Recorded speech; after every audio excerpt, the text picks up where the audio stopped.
मेरी परेशानियां दूर क्यों नहीं करता। लेकिन सुख दुख तो हमारे जीवन का हिस्सा है। जीवन है तो परेशानियां भी होंगी। एक युवक की अपनी तमाम परेशानियों के लिए भगवान से शिकायत पर आधारित यह कहानी है। नवीन अपनी परेशानियों से जूझ रहा था। उसे लगता था कि एक अकेला वही संसार का सबसे दुखी व्यक्ति है। सिर्फ उसी के जीवन में तमाम मुसीबतें हैं। उसको भगवान से इस बात की बड़ी शिकायत रहती थी कि भगवान ने संसार के सारे दुख उसके हिस्से दे दिए और फिर सब कुछ भूलकर कानों में रुई लगाकर सो गए हैं। नवीन सोते जागते भगवान से प्रार्थना करता और फिर कभी भगवान को दोष देता तो कभी खुद को कोसता रहता। भगवान न तो विनती से सुन रहे थे और न उसके उलाहने। अब नवीन बेचारा करे भी तो क्या करे। एक मुसीबत खत्म होती नहीं कि दूसरी आ जाती। एक दिन उसने सोने से पहले प्रार्थना की, प्रभु मैं आपके सामने कहता कहता थक गया। अब और मिन्नतों की इच्छा नहीं है।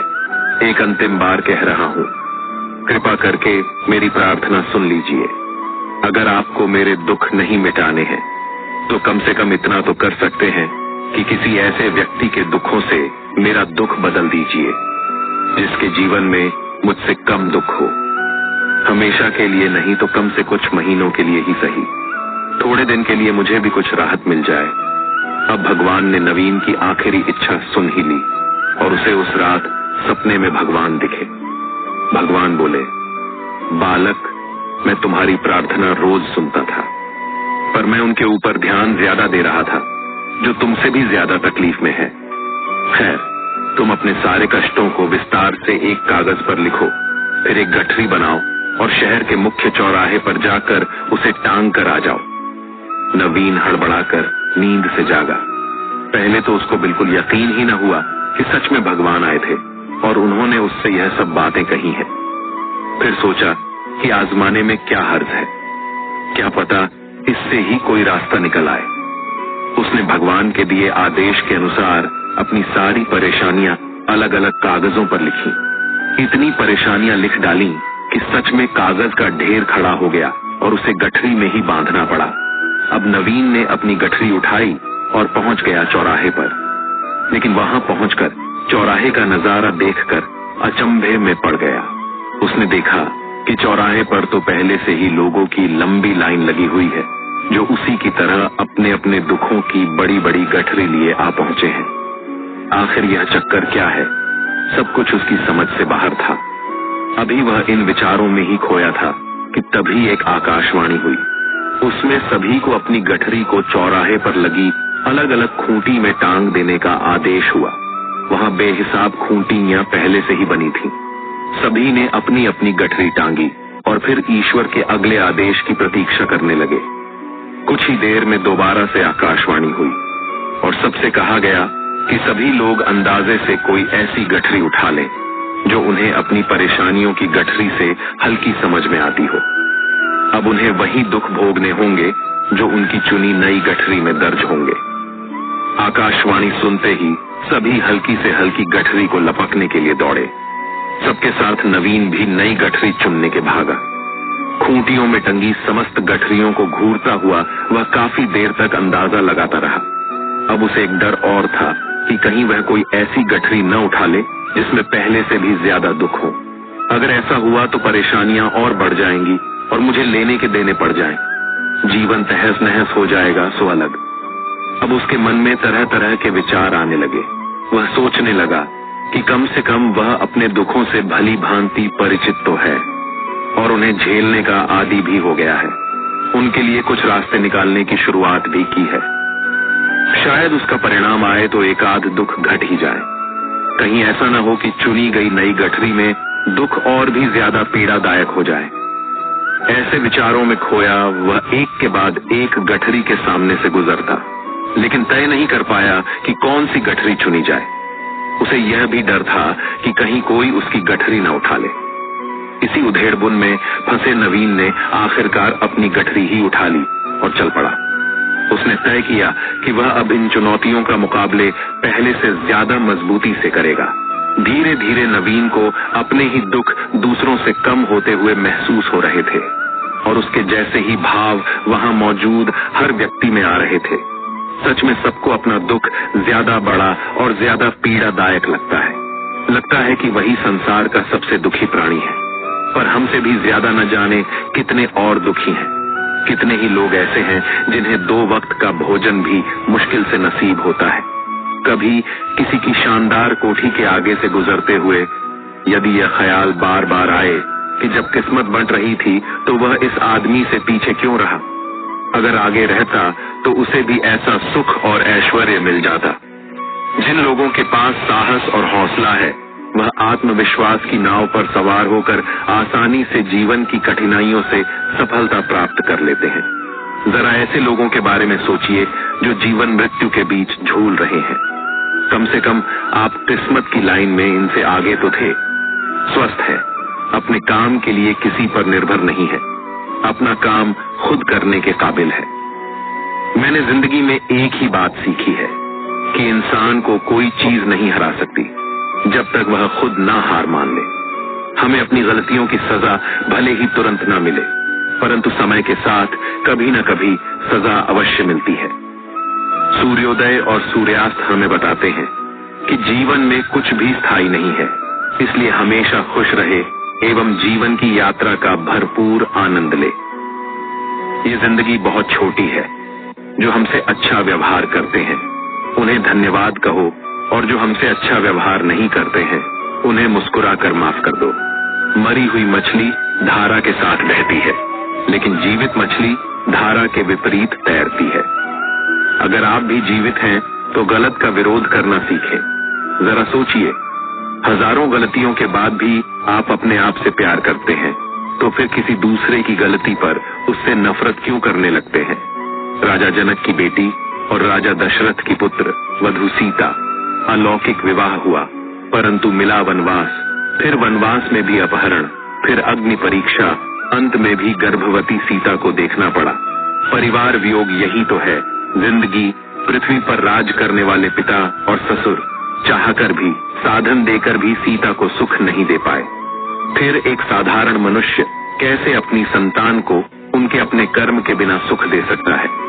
तन मन धन से प्रयास करते रहे, परंतु यह भूल मत जाए कि किसी को सुख उसके अपने कर्म से ही मिलता है, दूसरे के कर्म से नहीं। पितामह भीष्म के जीवन का एक ही पाप था कि उन्होंने समय पर क्रोध नहीं किया, और जटायु के जीवन का एक ही पुण्य था कि उसने समय पर क्रोध किया। पर परिणाम स्वरूप एक को बाणों की शैया मिली और एक को प्रभु श्री राम की गोद। अतः क्रोध भी तब पुण्य बन जाता है जब वह धर्म और मर्यादा के लिए किया जाए, और सहनशीलता भी तब पाप बन जाती है जब वह धर्म और मर्यादा को बचा ना पाए। जब कोई इंसान दुनिया से विदा होने लगता है तो तुरंत उसके कपड़े, उसका बिस्तर, उसके द्वारा इस्तेमाल किया हुआ सभी सामान उसी के साथ घर से निकाल दिए जाते हैं। पर कभी कोई उसके द्वारा कमाया गया धन, दौलत, प्रॉपर्टी, उसका घर, उसका पैसा, उसके जेवरात, इन सबको क्यों नहीं छोड़ते, बल्कि गले का हार, सोने की अंगूठी भी खींच कर निकाल लिया जाता है। इससे पता चलता है कि रिश्ता किन चीजों से था। लेकिन आपके द्वारा कमाया हुआ पुण्य, परोपकार, आपका नाम इसे कोई नहीं छीन सकता। इसलिए मित्रों, ऐसा काम करो कि मरने के बाद लोग तुम्हारे धन के कारण नहीं, मन के कारण नाम ले। दान और पुण्य एकांत में होना चाहिए। जैसे तुम स्नान सड़क या चौराहे पर नहीं करते, बंद बाथरूम में करते हो, वैसे ही दान पुण्य गुप्त होना चाहिए। पुण्य की किसी को खबर नहीं लगने देना चाहिए, क्योंकि पुण्य छिपाने से बढ़ता है और बताने से मरता है। जीवन में सफल होना है तो 4 वाक्यों को कचरे के डिब्बे में डाल दो। 1, लोग क्या कहेंगे, 2, मुझसे नहीं होगा, 3, अभी मेरा मूड नहीं, और 4, मेरी तो किस्मत ही खराब है। यह वे 4 वाक्य है जो आदमी को आगे नहीं बढ़ने देते। जो पाना है उसे पाने के लिए पूरी ताकत झोंक दो, तुम्हें आगे बढ़ने से कोई नहीं रोक सकता। सच्ची घटना पर आधारित एक कहानी है। रात के 2:30 बजे था। एक सेठ को नींद नहीं आ रही थी। कार निकाली, मंदिर में जाकर भगवान के पास बैठता है और प्रार्थना करता है। एक दूसरा आदमी भगवान की मूर्ति के सामने बैठा था, मगर उसका उदास चेहरा आंखों में करुणा दर्शा रही थी। सेठ ने पूछा, क्यों भाई, इतनी रात को मंदिर में क्या कर रहे हो?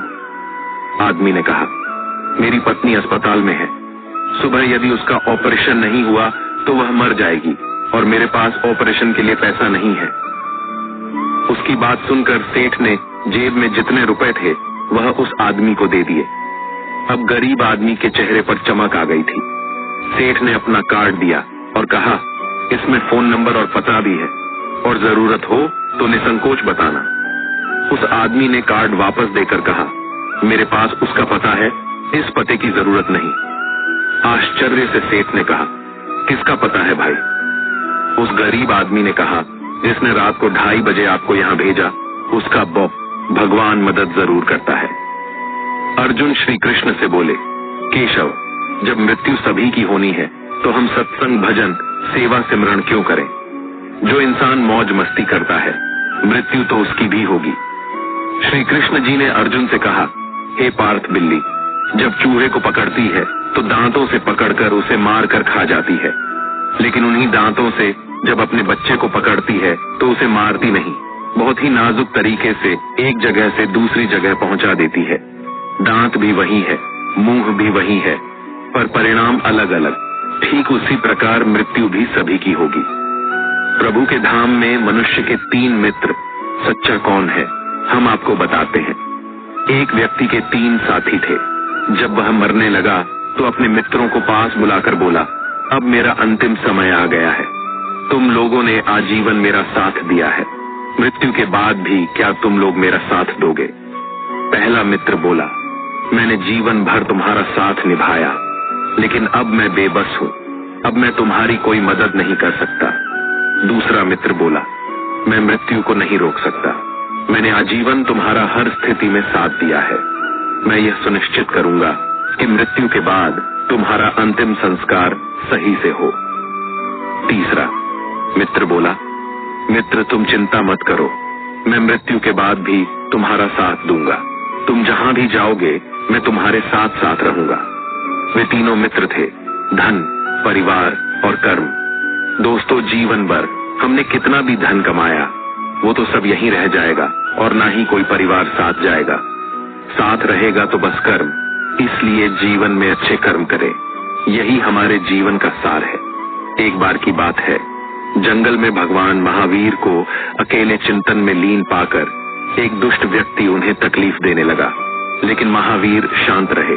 इससे उसकी हरकतें बढ़ती गई। महावीर ने न तो गुस्सा किया और न ही उस व्यक्ति को रोकने की कोशिश की।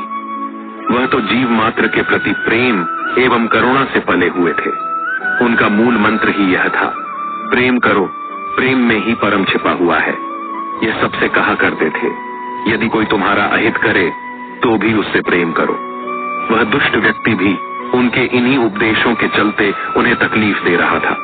वह देखना चाहता था कि कष्ट देने वाले व्यक्ति से वे कैसे और कब तक प्रेम कर सकते हैं। महावीर उसकी हरकतों से प्रभावित बैठे रहे। दुष्ट ने जब देखा कि उनके ऊपर कोई प्रभाव नहीं पड़ रहा है, तो एक लकड़ी का टुकड़ा उनके कान में डालकर खर्च दिया। कानों से खून बहने लगा। महावीर ने फिर भी कुछ नहीं कहा, तो उसने दूसरे कान में भी वैसा ही किया। अब महापौर को हो रही तकलीफ का अंदाजा लगाया जा सकता था। दुष्ट ने देखा कि महावीर की आंखों से आंसू निकलने लगे। यह देख वह बोला, मैंने तुम्हें बहुत कष्ट दिए हैं, तुम्हें पीड़ा हो रही है, पर तुमने मुझे रोका क्यों नहीं? महावीर बोले, पीड़ा मेरे तन को नहीं मन को हो रही है। दुष्ट व्यक्ति ने कहा, लेकिन घायल तो तुम्हारा तन हुआ है। महावीर ने कहा, तन के विषय में मुझे नहीं मालूम, तुम्हें जो अच्छा लगा वही किया, परंतु तुमने जो कर्म किए हैं उसके लिए तुम्हें कितना कष्ट भोगना पड़ेगा, यही सोचकर मैं दुखी हो रहा हूँ। मेरी चिंता मेरा तन नहीं, बल्कि तुम्हें मिलने काला कष्ट है। मैं उसके बारे में सोचकर ही बेचैन हूँ। यह सुनकर दुष्ट उनके चरणों में गिर पड़ा। कितने लोग आपको जानते हैं, यह मायने नहीं रखता। किस वजह से आपको जानते हैं, यह मायने रखता है। जिस तरह से एक कीड़ा कपड़े को कुतर कर नष्ट कर देता है, उसी तरह ईर्ष्या भी मनुष्य को अंदर से कुतर कर नष्ट कर देती है। परवाह न करो, चाहे सारा जमाना खिलाफ हो, चलो उस रास्ते पर जो सच्चा और साफ हो। विश्वास है तो बिना बोले शब्द समझ आते हैं और अविश्वास होने पर शब्द भी गलत समझ में आते हैं। मन का झुकना भी बहुत जरूरी है। सिर्फ सर झुकाने से भगवान नहीं मिलते। धुंध होगी, कोहरा भी छाएगा, सूरज को फिर भी कोई रोक न पाएगा। मेंढक को चाहे सोने की ईंट पर भी बैठा दो, वह छलांग नाले में ही लगाएगा। कुछ लोग भी वैसे ही हैं। हमें जिंदगी में वह नहीं मिलता जो हमें चाहिए। हमें जिंदगी में वह मिलता है जिसके हम लायक होते हैं। जिस इंसान को सच बोलने की आदत होती है, लोग सबसे ज्यादा गलत उसी को ही समझते हैं। शौक उनके अक्सर कम हो जाते हैं जो कम उम्र में ही जिम्मेदार हो जाते हैं। रिश्ते चाहे कितने ही बुरे हों, उन्हें तोड़ना मत, क्योंकि पानी चाहे कितना भी गंदा हो, अगर प्यास नहीं बुझा सकता तो आग तो बुझा ही सकता है। एक छोटी सी चिंटी आपके पैर को काट सकती है, पर आप उसके पैर को नहीं काट सकते। इसीलिए जीवन में किसी को छोटा ना समझे, क्योंकि वह कर सकता जो आप नहीं कर पाए। जब कुछ सेकंड की मुस्कुराहट से तस्वीर अच्छी आ सकती है, तो हमेशा मुस्कुरा के जीने से जिंदगी अच्छी क्यों नहीं हो सकती। वृक्ष के नीचे पानी डालने से सबसे ऊंचे पत्ते पर भी पानी पहुंच जाता है। उसी प्रकार प्रेम पूर्वक किए गए कर्म परमात्मा तक पहुंच जाते हैं। सेवा सभी की करिए, मगर आशा किसी से भी न रखिए, क्योंकि सेवा का सही मूल्य भगवान ही दे सकते, इंसान नहीं।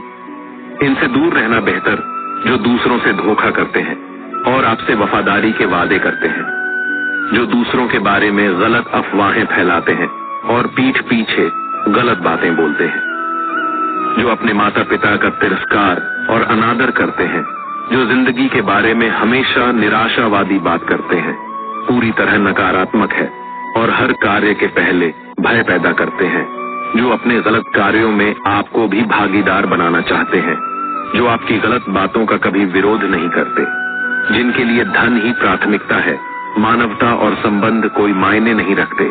ऐसे लोग किसी भी प्रकार का संबंध रखने लायक नहीं होते।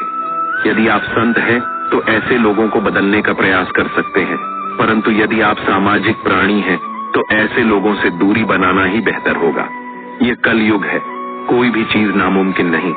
इसमें कली, फल फूल, पेड़ पौधे सब माली बेच देता है। धन से बेशक गरीब रहो, पर दिल से नहीं रहना। आपको एक जिंदगी मिली है, उसे व्यर्थ की चिंता और कामों में नष्ट नहीं करना चाहिए, बल्कि आप अपने दिल की बात सुने। किसी के द्वारा लुटा जाना या किसी के अन्याय का शिकार होना अपने आप में इतना कष्टदायक नहीं होता है, जितना कि उसे मन में बार बार लाकर अंदर ही अंदर जलते रहना। कर्ज लेना बुरी बात नहीं है, लेकिन कर्ज के पैसे से अयास करना बहुत बुरी बात है, क्योंकि कर्ज के कारण चिंता, चिंता के कारण रोग, इस तरह से पूरा जीवन नष्ट हो जाता है। धन की बचत जरूर करना चाहिए, किंतु स्वास्थ्य को खोकर धन की बचत करना और नुकसान करता है। आपके द्वारा बचत सारा धन बीमारियों के इलाज में खर्च हो जाता है, क्योंकि स्वास्थ्य ही धन है। समय के अनुसार आपको काम करना चाहिए। जो व्यक्ति बदलते समय के साथ नहीं बदलते हैं, उन्हें समय पीछे छोड़कर आगे निकल जाता है। काम छोटा हो या बड़ा, इसकी कभी चिंता नहीं करनी चाहिए, ना ही इस पर शर्म करना चाहिए।